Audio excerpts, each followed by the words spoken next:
When we think about how to foster a successful and accessible learning environment for all of our diverse learners, one of the best, the most practical, and really one of the most exciting ways of thinking about how to do that is through the framework of Universal Design for Learning, often just referred to as UDL. The idea of universal design actually originated within architecture, thinking about how to design buildings and public spaces that are accessible to everybody rather than building something and later having to go back in and make changes and make adjustments and bolt on special supports and solutions. So rather than, say, building a library and then later thinking, oh, we should have really put a ramp in, we'll have to get the construction workers back in for our users who are pushing prams or have a trolley or need a wheelchair to access the building, and we'll need to get them back in to put a chairlift on, and we should have really thought about tactile dots on the ground for our vision impaired users and all these different things, rather than building what you thought was the average library for the average user and then later having to bolt on all these other solutions. The idea is to think about all that from the very start. How do you design a library that's accessible to everybody? So you need to design that library to the limits of human potential. You design for everybody to have success in that library. So the idea then of universal design for learning is to apply this way of thinking into the classroom.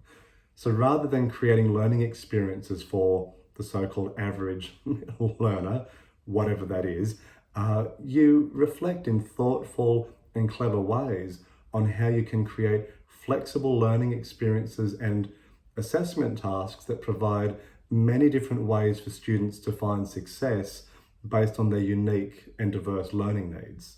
There are three main ways within UDL to help do this.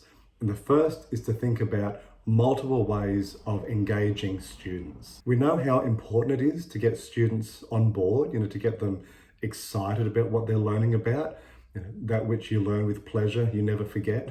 So let's take a lesson about shapes in numeracy. In the early years, you might go on an adventure outside the classroom, into the playground to look for different shapes, on the buildings and on the equipment. In the primary years, it might be about asking students to bring in favourite toys or objects from home that contain the sort of shapes and geometric properties being talked about in that lesson. And in high school, it might be about introducing the lesson with a scene from a film, like a science fiction movie in which the whole world has been rendered as geometric shapes, or asking students to think about, scenes from TV or album covers or artworks that contain really interesting representations of the geometric properties being discussed. So once we have students engaged, we move on to the second part of UDL, which is to represent information in many different ways. So instead of just talking about the content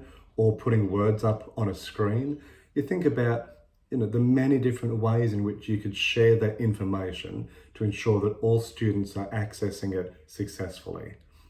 Think about students with literacy needs. Think about students with receptive communication needs. Think about students who just find it hard to sit still and focus. What are the ways that you can diversify your representation of lesson content to hit as many different students as possible? So let's take a lesson on the water cycle. In the early years, thinking about how to represent that in many different ways, you might build up a word wall of the vocabulary to be discussed in that topic. And you might put those words all around the classroom with big accompanying images that match the words. And then you might sing a song about the water cycle. And as those words come up in the song, you get the students to point to those words as they appear around the classroom and look at the images.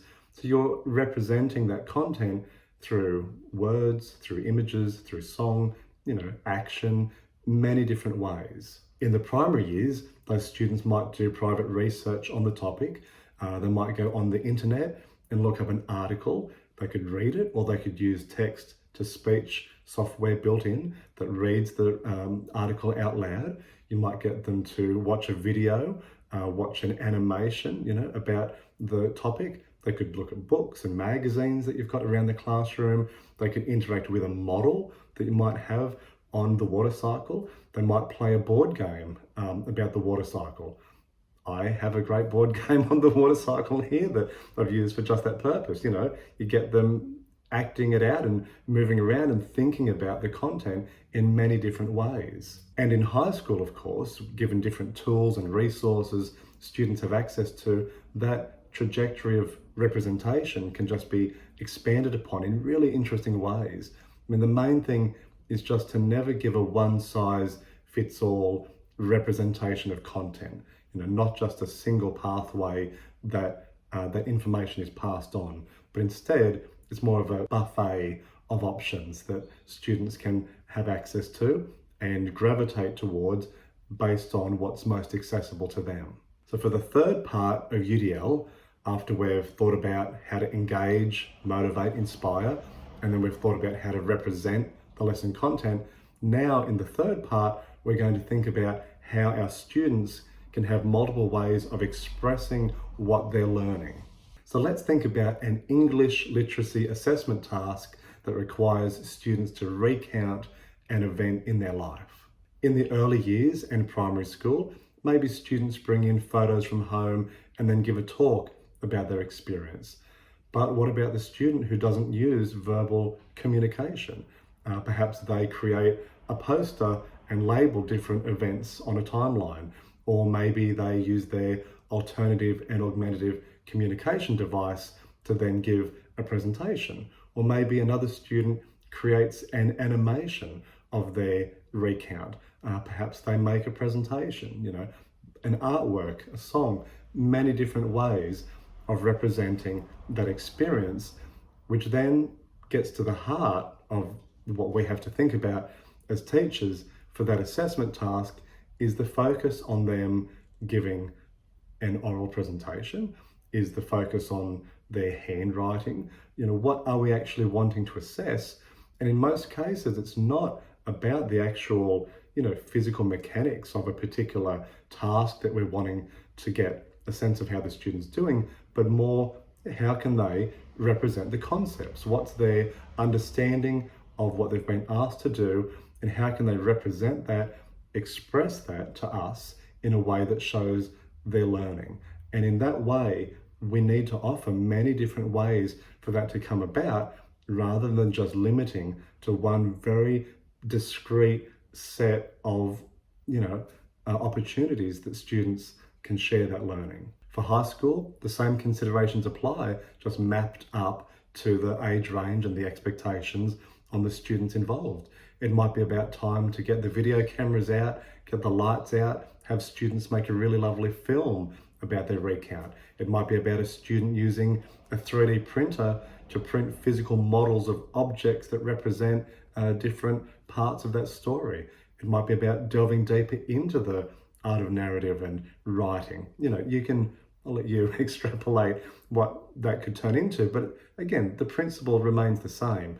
Many different ways for students to share their learning. What is the assessment task actually trying to have them do and learn and show, and focus on that rather than getting too bogged down in having the exact same set of expectations and mechanics for every student to demonstrate learning in the very same way. That's what we need to move away from, and we need to go much more towards the myriad different ways that people learn, people express themselves, share in, this incredibly heterogeneous society that we're all in. And that is the very exciting opportunity offered to us by Universal Design for Learning.